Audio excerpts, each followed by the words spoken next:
Pac-12 Media picked USC third. Pac-12 Media picked Utah and Oregon to meet in the Pac-12 championship game. So Lincoln Riley's loving that. That he's loving the bulletin board material and the sign of disrespect there.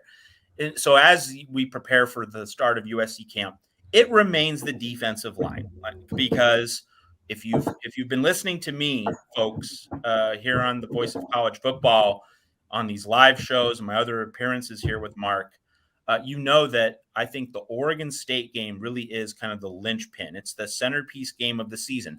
Obviously not, the big celebrated showdown that the Notre Dame game is, or the big bright lights moment that the Utah game is. Like, those are the really big deals. Those are the games that Chris Fowler and Kirk Herbstreit are going to be calling, or also, the number one announce crews for any networks that carry those games.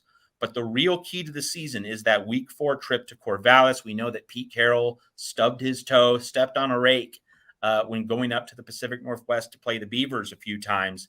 If USC gets through that Oregon State landmine, the chances of going 8-1 in the Pac-12 and getting to the conference championship game and winning the conference championship and playing in a New Year's Six Bowl, all those big goals for this first season under Lincoln Riley, they're right in sight. It's likely that USC will attain those goals if it wins that game against Oregon State. And what does Oregon State do really well? Run the ball. Jonathan Smith has cultivated, a really strong running game, strong offensive line, a really, clear, obvious identity in Corvallis. So USC's defensive line in week 4, that's pretty early.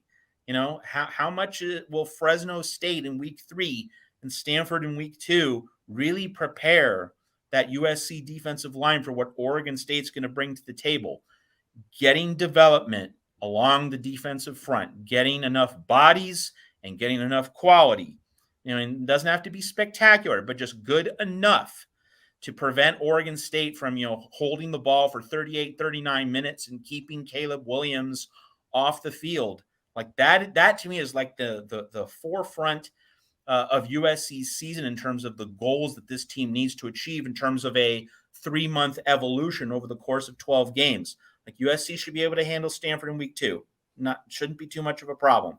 Fresno State at home. Caleb Williams should be able to score however many points he wants against the Bulldogs. But it's that week 4 game. That's the first really, really, really big test of the Trojans and their roster, and it goes to that defensive line. So at camp, I'm certainly going to be looking for the emergence of depth pieces along that defensive front, seeing how Alex Grinch is able to bring along that defensive line along with Sean Nua, who coached Aiden Hutchinson within a hair's breadth of the Heisman this past season. How can Alex Grinch and Sean Nua get the most out of what USC has on that defensive line? I mean, that's where this roster and this depth chart are really thin. I know that there are concerns about the secondary, but Chance Nolan, the Oregon State quarterback, he's not going to hurt you with the deep ball.